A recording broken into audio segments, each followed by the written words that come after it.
Hey, Chris here. Hope you're doing well.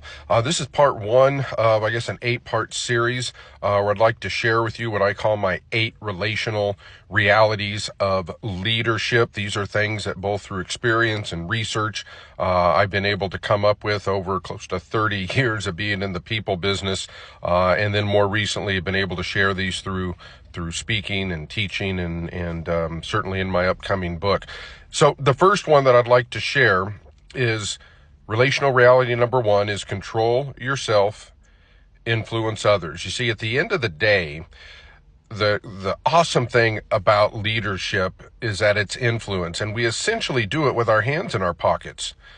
I mean, think about it. Very few professions, maybe outside of law enforcement, can you physically force somebody to do anything. Everything that we do, from that kindergarten teacher that teaches that kid to read for the first time to a CEO of a Fortune 500 company, it's all through influence. And so ultimately it helps us to realize that the only person we can really control is ourselves. We can control our attitude. We can control how we approach situations, how we develop relationships with those we serve. And other than that, everything else is influence. Influence, you see, influence is relational.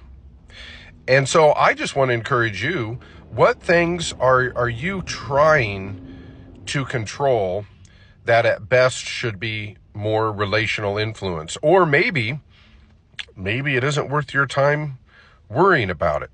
So again, number 1, relational reality is control yourself, influence others. Hey, thanks for watching, and as always, like, share, and let me know if you have questions.